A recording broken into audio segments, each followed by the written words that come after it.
Luar biasa, kita berjumpa kembali ya dalam pemeliharaan Tuhan saudara. Dan hari ini ya tema firman Tuhan adalah ya pertumbuhan gereja, gereja yang bertumbuh. Saudara, kita harus mengerti bersama bahwa gereja itu bukan gedungnya. Gereja itu bukan bangunannya, tetapi gereja itu saudara dan saya.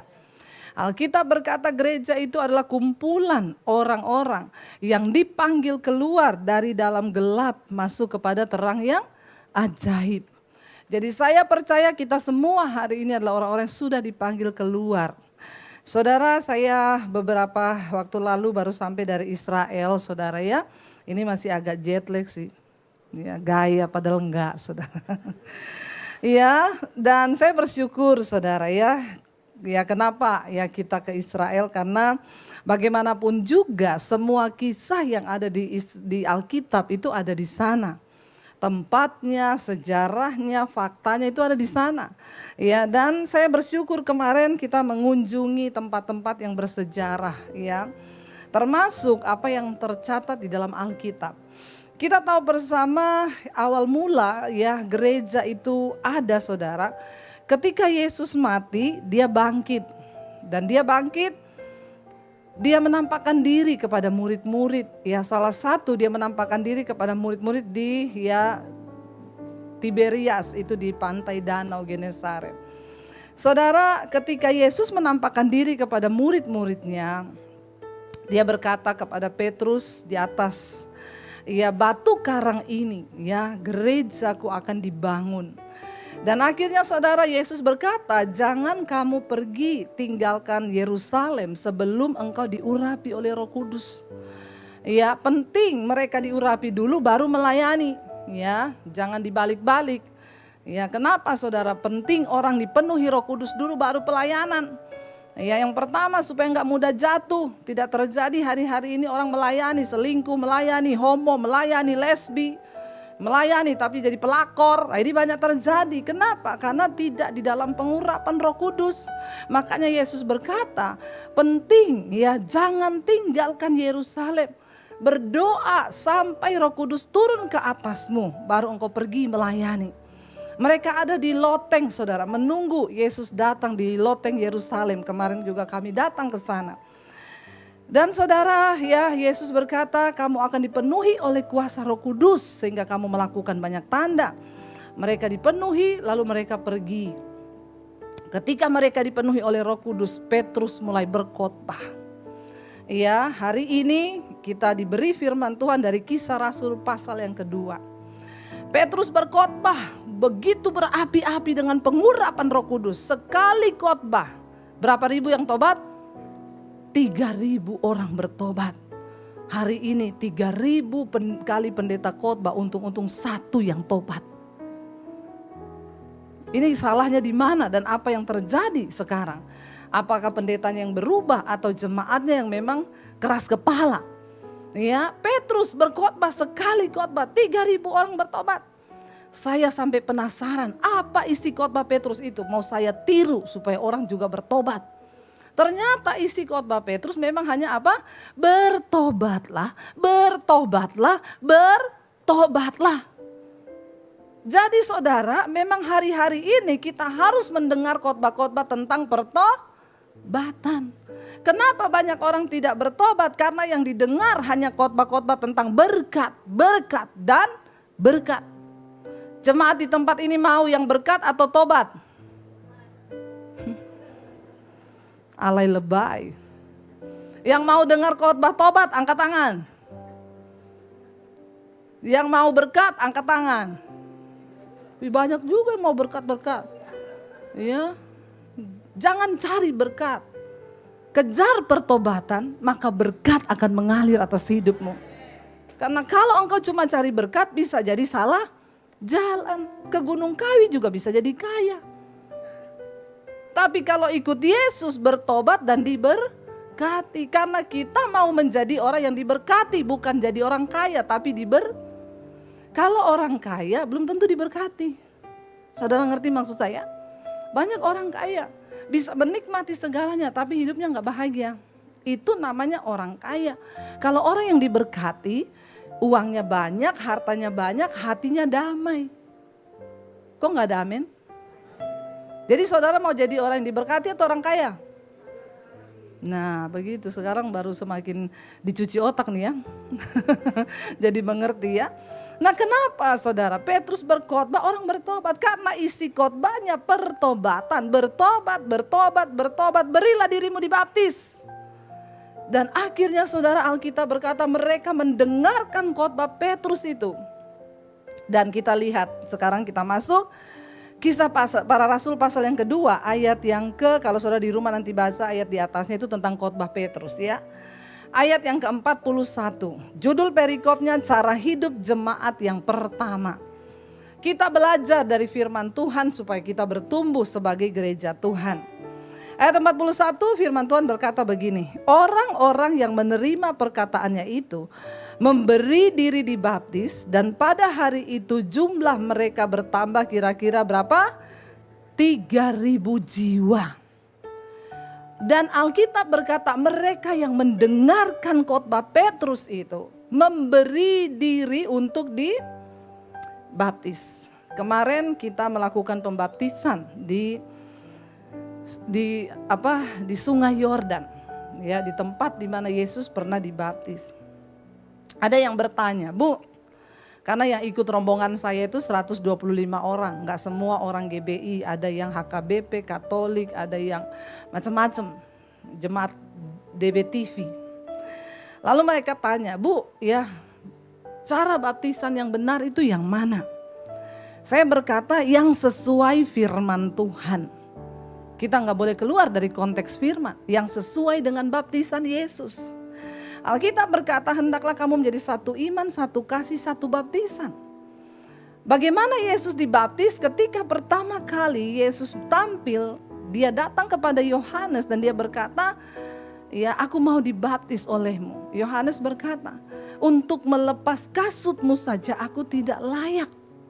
Tapi Tuhan berkata itu harus terjadi supaya genaplah apa yang dinubuatkan oleh kitab suci. Saya yakin kenapa Yesus harus dibaptis supaya memberi kita teladan. Yesus dibaptis aja banyak yang gak ikuti teladannya, apalagi kalau enggak ya itu pasti ada yang dibaptisnya disiram air.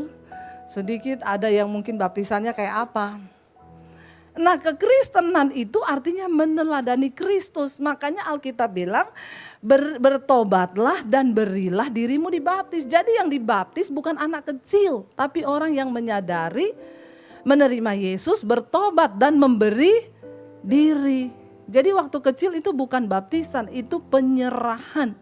Karena syarat baptisan bertobatlah, berilah dirimu dibaptis. Harusnya orang-orang yang ada di dalam gereja ya menyadari akan hal ini, bertobat, berilah dirimu untuk dibaptis. Ya, jadi saudara saya menerangkan kepada jemaat kemarin. Ya, kita harus meneladani apa yang dikatakan Yesus dan Alkitab berkata Yesus masuk ke dalam air.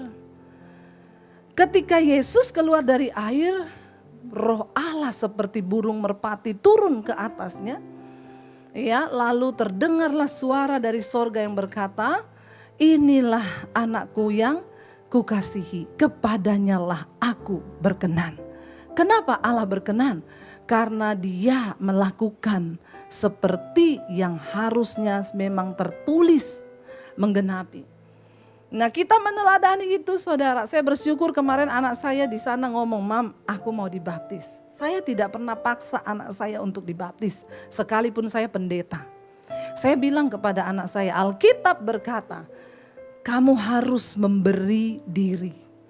Saya kasih ayatnya, saya kasih tahu ke mereka. Tapi saya nggak paksa dia, ayo cepat cemplung ke kolam, baptis. Buat apa? Harus dari kesadaran dia memberi diri kepada Tuhan. Itu yang sah. Ya, dan akhirnya anak saya dibaptis, saya bersyukur sekali saudara. Itu adalah anugerah Tuhan, dengan sadar dia memberi diri untuk dibaptis.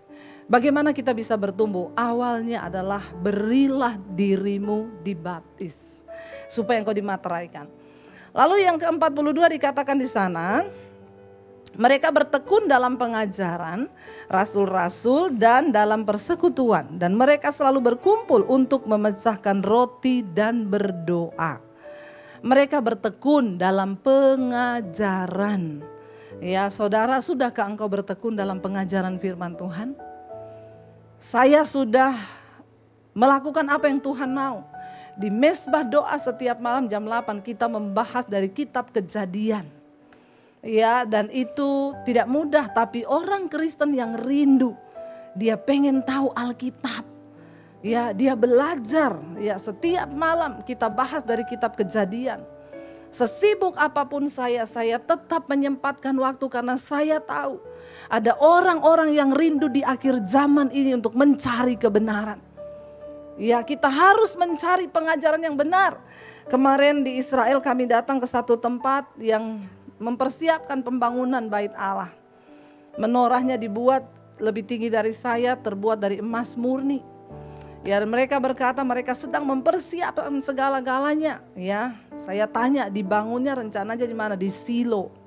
Silo itu adalah tempat Imam Eli dulu pernah diletakkan tabut Allah di sana sekitar 400 tahun. Ya, ditaruh di sana dan Imam Eli sebagai imamnya di sana. Dan Hana datang ke sana berdoa meminta anak, lalu Samuel lahir di situ karena doa Hana.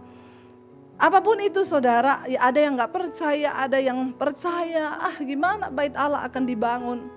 Seorang Amerika Yahudi sudah mempersiapkan semuanya. Saya percaya Alkitab berkata memang itu akan terjadi. Karena sampai hari ini Yahudi masih menanti Mesias untuk datang. Mereka tidak percaya Yesus adalah Mesias. Nah, kalau mereka minta terus Mesias, mereka bangun bait Allah, bisa saja yang masuk antikris. Alkitab berkata antikris bisa bikin api turun dari langit. Mujizat-mujizat akan terjadi dan banyak orang akan terseret dan percaya. Mari kita berjaga-jaga. Karena itu ya kalau engkau mau bertumbuh, di sini dikatakan bertekun di dalam pengajaran. Kita diberi 1 hari waktu 24 jam loh. Berapa banyak waktu engkau berikan bagi Tuhan untuk mengenal kebenaran? Berapa banyak waktu engkau berikan hari-harimu hanya untuk sesuatu yang sia-sia? Kita harus memikirkan kepentingan manusia batiniah kita saudara hari-hari ini. Gak bisa santai. Berlari mengejar pengajaran itu.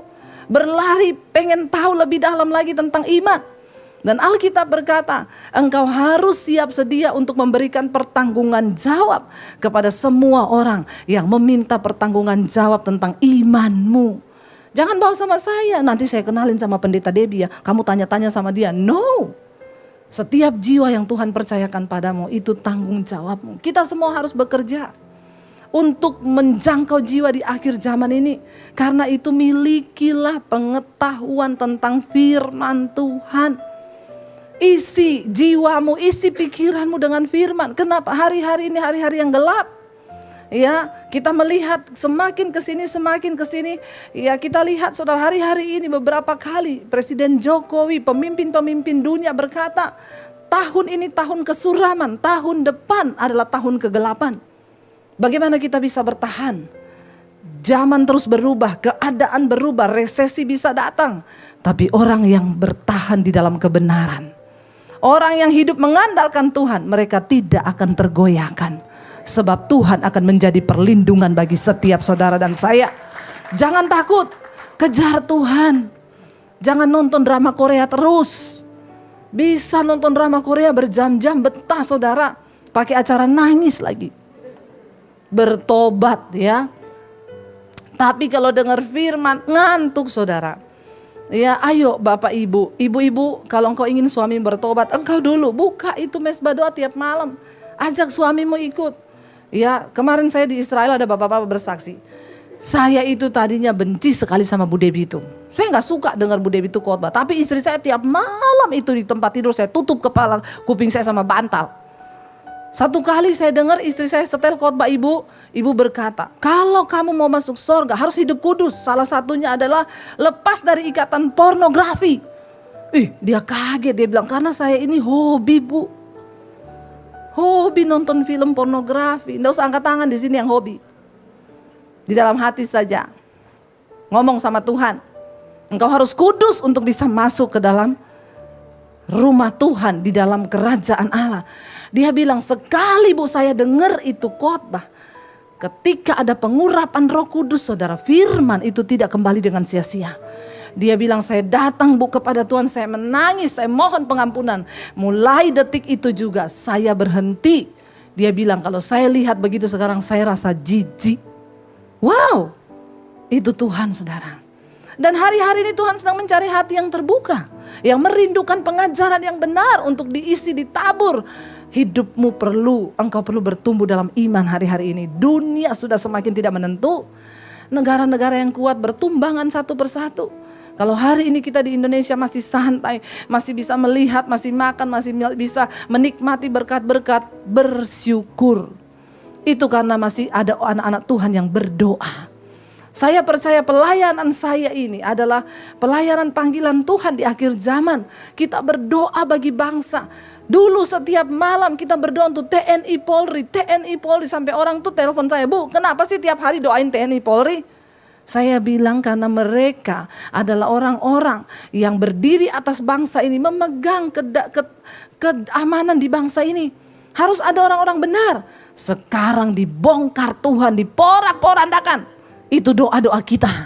Itu jawaban doa kita. Orang-orang yang tidak benar diturunkan, dihukum. Supaya pada bertobat pejabat-pejabat di atas bangsa ini. Mereka berdiri sungguh-sungguh atas dasar kebenaran. Bayangkan firman Tuhan berkata, kalau hukum sudah muncul terbalik, mau jadi apa bangsa ini? Saya pegang itu, kebenaran meninggikan derajat bangsa, tapi dosa itu menjadi noda bagi bangsa. Dan semua dimulai dari gereja Tuhan. Kalau gereja tidak bertumbuh, buat apa saudara? Ngapain saudara tiap minggu datang pulang, habis transport, bensin, buang waktu. Kalau engkau gak bertumbuh.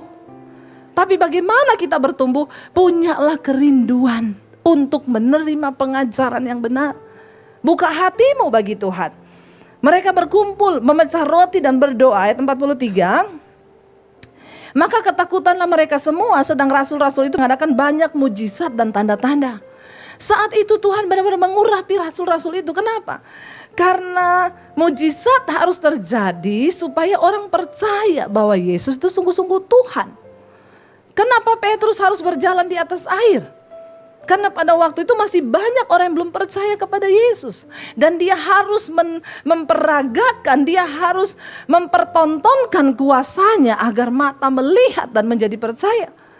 Orang bisa jalan di atas air itu saudara melawan gaya gravitasi bumi loh.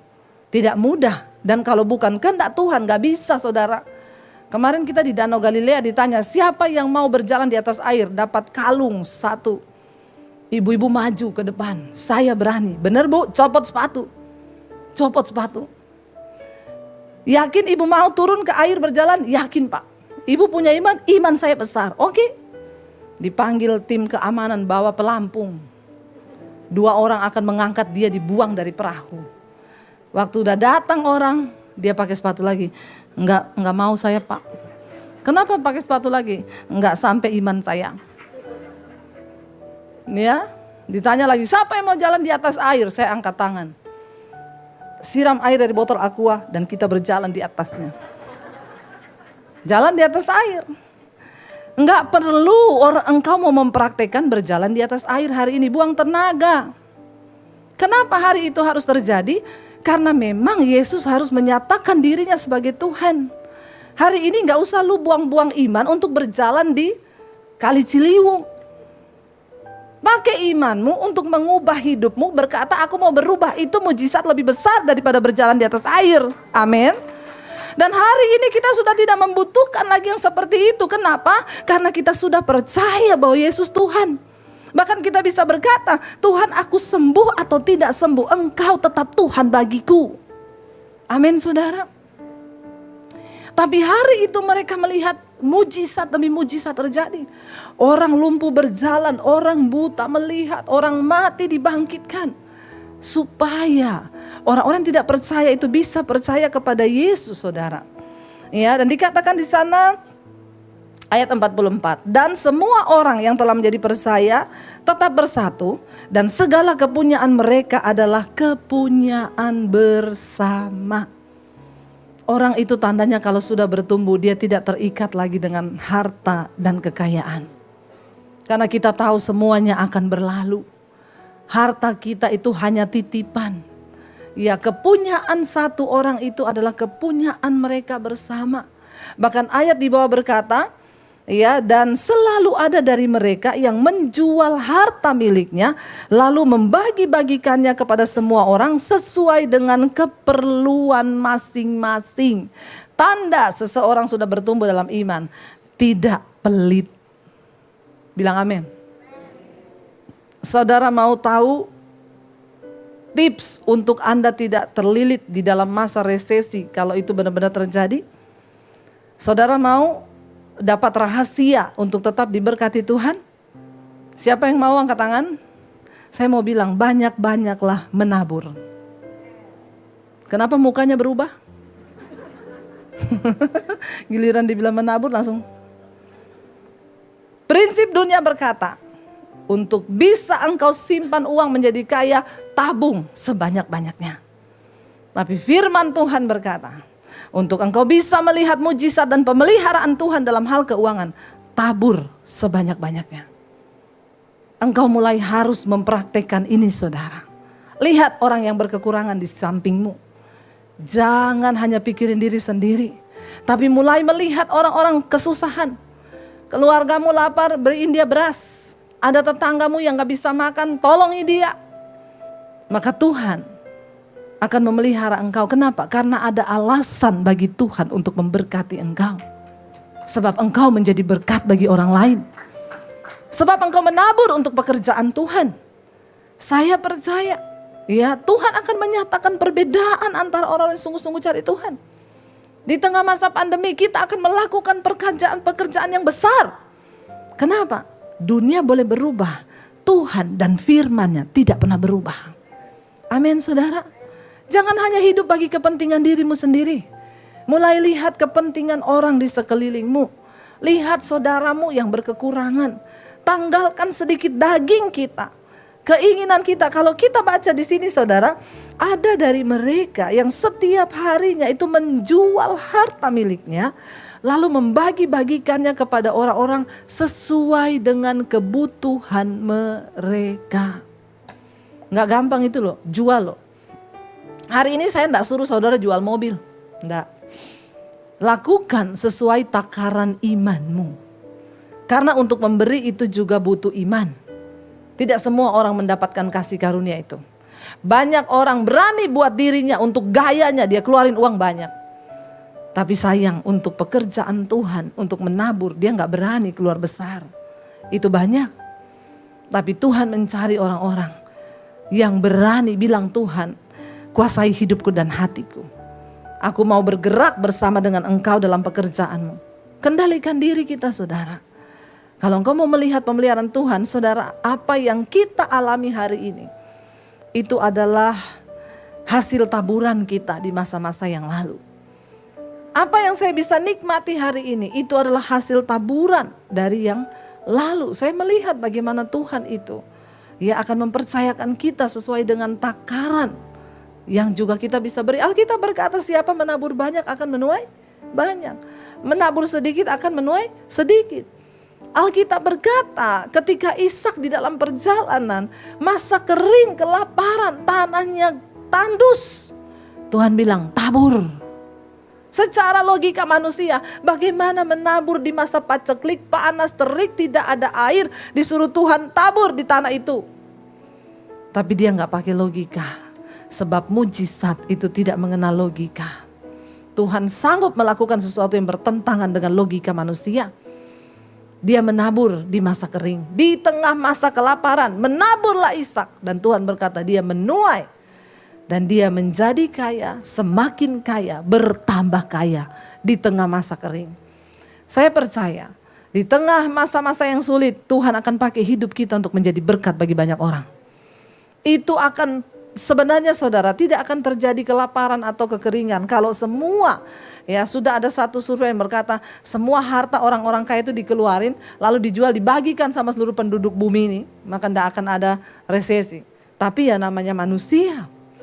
Mari kita menyadari hari ini, saudara, iman kita bertumbuh, salah satu tanda adalah dengan kita berani menabur. berani menabur, maka kita pasti akan menuai. Dan di sini dikatakan saudara, ayat yang ke-46, dengan bertekun dan dengan sehati mereka berkumpul tiap-tiap hari di dalam bait Allah. Mereka memecah-mecahkan roti di rumah masing-masing secara bergilir dan makan bersama-sama dengan gembira dan dengan tulus hati. Orang yang bertumbuh, dia tuh rindu selalu ada di dalam bait Allah. Pada zaman dulu itu gak ada jam ibadah, jadi orang bisa datang kapan saja ke bait Allah. Kemarin kita juga melihat ya reruntuhan bait Allah. Dan Yesus berkata, satu saat kamu tidak lagi akan berdoa di Yerusalem di bait Allah itu. Dan kamu tidak akan lagi berdoa di atas gunung-gunung seperti bangsa Israel ketika mencari Tuhan. Karena firman Tuhan bilang, engkau akan berdoa di dalam roh dan kebenaran. Dan tidak tahukah kamu bahwa tubuhmu itu adalah bait Allah. Orang yang bertumbuh imannya menjadi gereja yang bertumbuh, ya dia akan selalu mencintai hadirat Tuhan, mencari Tuhan di dalam diri kita, dimanapun kita berada, di dalam hadirat Tuhan. Saudara, kita gak berbicara gereja sebagai gedung, karena seperti ini. Kalau kita bicara gereja itu gedung, nanti kita pulang gedung ini kosong, gak ada yang tinggal. Saya bahkan pernah dulu mendengar saudara ada orang bilang gini, Bu ya di pabrik ini kalau ada karyawan kerasukan dipanggilin orang pintar. Terus diusir setannya Bu, setannya selalu lari ke sebelah situ Bu, padahal sebelah situ gereja. Terus saya tanya, loh jadi orangnya kalau kerasukan setannya lari ke sebelah situ? Iya, setannya bilang apa? Kata setan, rumahku di sebelah. Ya, karena itu hanya bangunan. Kalau dipakai cuma seminggu sekali, habis itu kosong ya banyak setan yang datang. Karena itu firman Tuhan berkata, apa itu bait Allah? Tubuh kita. Kita harus mencintai Tuhan, biarkan Tuhan ada dalam tubuh kita sebagai bait Allah ini saudara. Dan dikatakan di sana mereka berkumpul tiap-tiap hari, memecah roti di dalam rumah masing-masing secara bergilir, makan bersama-sama dengan gembira dan tulus hati. Saudara, kita ini diciptakan sebagai makhluk sosial. Karena itu kita ini harus sering kumpul-kumpul. Tapi jangan kayak orang Jawa bilang, kumpul mangan ora mangan sing penting kumpul. Ya kita kumpul-kumpul dan makan-makan. Amin. Ya kayak ayat ini bilang kan, mereka kumpul makan roti. Ya jangan mangan ora mangan sing penting kumpul. Wah itu saya enggak mau. Ya kalau kumpul-kumpul harus makan-makan. Kok kayak orang susah loh, masa kumpul enggak makan saudara, ya lapar saudara. Ayat ini berkata, kita ini diciptakan sebagai makhluk sosial. Karena itu adalah sebuah kebutuhan di jiwa untuk kita ini berkumpul bersama-sama orang lain. Perhatikan kalau orang mulai suka menyendiri, ya keluar dari keramaian, mau duduk di pojok, nanti duduk di sana, lama-lama ketawa-ketawa, tuh tanda-tanda. Perhatikan kalau anakmu mulai menjauh menyendiri, ya suamimu menyendiri, istrimu suka-suka menyendiri, hati-hati. Mendekati sakit, benar. Kenapa? Karena kalau manusia normal tuh dia suka kumpul. Tapi kumpulnya yang benar, jangan kumpul sama yang tidak benar. Saling mendoakan, saling membangun, ngobrol tentang kasih Tuhan, tentang cinta Tuhan, kita ngobrol tentang pengajaran firman Tuhan. Makanya orang itu yang suka kumpul-kumpul tuh awet muda saudara. Kok ketawa? Ini pengalaman pribadi atau saudara gak pernah ngumpul? Bener, kalau saudara sudah mulai mendekati stres, cepat cari teman kumpul. Walaupun cuma kita ngopi ya, yuk ngobrol. Karena kita memang dari sananya diciptakan sebagai makhluk sosial. Ya, nanti kalau sebanyakan sendiri-sendiri stres numpuk-numpuk lah, akhirnya mulai ketawa-ketawa sendiri, lama-lama gila loh saudara. Ya, hati-hati. Sering kumpul saudara, dikatakan di situ makan-makan dengan gembira dan dengan tulus hati. Jaga ketulusan hati. Kita berbuat baik sama orang tidak usah harapkan imbalan. Kita melayani Tuhan tidak usah harapkan apa-apa. Belajar menjadi orang yang tulus hati. Istri layani suamimu, gak usah harapkan apa-apa, katakan. Tapi tetap harapkan dikasih uang. Karena kalau enggak belanja, enggak masak nanti bapak-bapak ya. Jangan harapkan apa-apa supaya kita enggak kecewa. Hidup ini tulus-tulus saja. Ya nanti kalau kita enggak tulus, oh itu orang ya saya sudah begini, tapi dia itu ternyata begini, kita kepahitan lagi. Ya, hidup kita jadi tercemar lagi. Ya dikatakan situ dengan tulus hati. Bangun persahabatan dengan hati yang tulus. Engkau juga memberi kepada orang tulus aja, jangan ada embel-embel di belakang. Nanti semakin hari semakin terluka, kecewa, akhirnya kepahitan. Tapi kalau kita menabur, memberi dengan tulus hati, Tuhan yang akan membalaskan.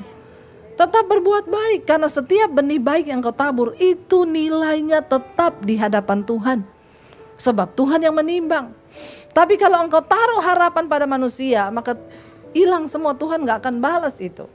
Ya, lalu ayat yang terakhir dikatakan di sana, sambil memuji Allah dan mereka disukai semua orang, dan tiap-tiap hari Tuhan menambah jumlah mereka dengan orang-orang yang diselamatkan. Kenapa saudara? Alkitab berkata orang yang imannya bertumbuh, ya dia menjadi gereja yang bertumbuh. Dia selalu memuji Allah dan dia disukai semua orang. Mari kita introspeksi diri. Apakah kita ini jadi pribadi yang disukai? Atau kalau kita datang orang bubar? Ya kita datang orang, yes dia datang seneng gitu ya. Tapi ada orang-orang kalau dia datang lagi bubar yuk bubar. Ya coba cek saudara. Ya pertama tanyalah kepada suamimu. Atau istri, ya tanya suami, suami tanya istri. Ya apakah saya ini menjadi pribadi yang menyenangkan? Tolak ukurnya, coba istri sekali-sekali tanya suamimu, Pak aku mau keluar kota ya 1 minggu. Kalau suamimu jawab gini, kok cuma 1 minggu 1 bulan dong. Itu tanda-tanda bahwa engkau itu belum bertumbuh, makanya suamimu gak suka dekat-dekat kau. Ya, hati-hati. Sebaliknya juga suami begitu. Ya, apakah kita ini dirindukan di rumah oleh anak-anak kita? Ya, oleh orang-orang di sekitar kita, atau hidup kita ini jadi batu sandungan, orang tuh muak lihat kita. Tanda orang yang bertumbuh itu dia disukai banyak orang. Kayak saya ini loh. Ya, enggak usah ngece. Kita harus disukai banyak orang, saudara. Karena ada pengurapan Tuhan atas hidup kita. Dan karena itu Tuhan tambah jumlah orang yang bertobat. Kenapa? 1 orang bertobat, dia cerita sama temannya yang belum bertobat. Kamu tahu gak? Aku tuh mengenali Yesus. Dahsyat Tuhan itu. Aku diubahkan, tadinya aku merokok. Aku disembuhkan Tuhan. Tadinya aku homo. Saya ketemu dengan orang homo beberapa waktu yang lalu. Dia bersaksi kepada saya. Bu, saya ini tadinya homoseksual. Saya tadinya gak suka khotbah ibu itu, saya lewatin terus. Tapi satu saat di tengah masa pandemi, saya ketakutan Bu, karena saya mengidap ciri-cirinya AIDS. Saya takut mati. Lalu saya periksakan diri dan benar saya reaktif Bu. Saya cari Tuhan, saya dapat khotbah ibu. Saya di jamaah Tuhan hari itu saya nangis Bu. Saya berdoa Tuhan saya mau bertobat, saya mau tinggalkan. Lalu saudara Roh Kudus memampukan dia dan dia bertobat. Dia mengasingkan diri dari semua komunitas yang selama ini dia ada yang membuat dia jatuh dan melakukan hubungan sesama jenis. Lalu akhirnya dia keluar dari sana. Dan puji Tuhan dia doa puasa, ketika dites lagi negatif. Saya bilang Tuhan sudah menunjukkan kasih karunia-Nya kepada kamu loh.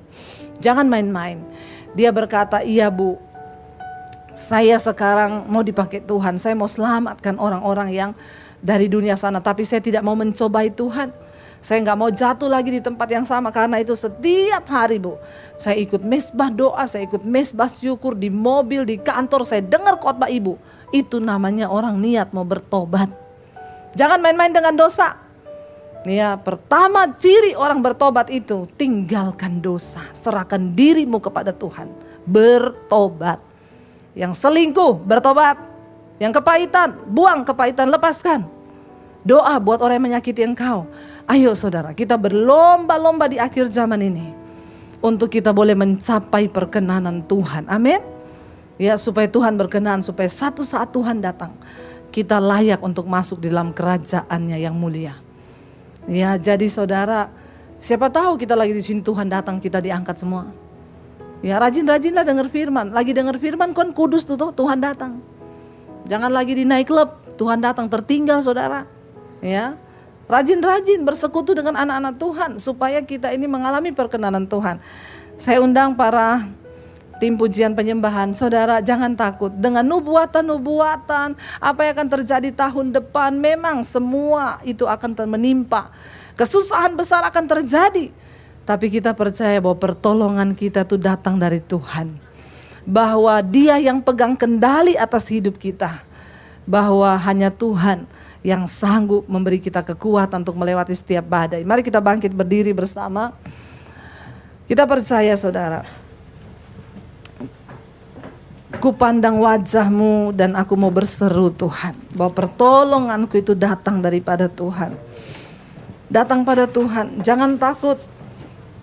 Bagian kita menyerahkan hidup, bertobat. Hari ini mari kita renungkan, mari kita introspeksi diri. Adakah hal-hal yang masih tidak berkenan yang kita simpan di dalam hidup kita? Biar kita mau aku itu di hadapan Tuhan. Biar kita mau bilang itu di hadapan Tuhan. Kita mau berkata bukan dengan kekuatanku Tuhan kami dapat menjalani hidup ini, tapi hanya karena kemurahan Tuhan saja. Terima kasih Bapa.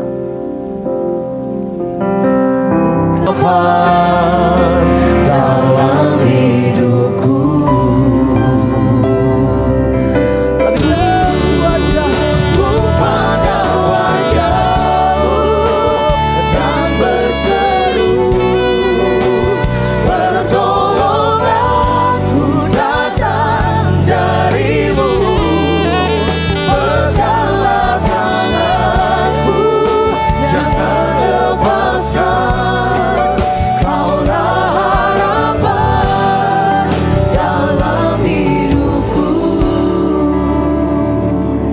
tidak tahu apa yang akan terjadi ke depan Tuhan.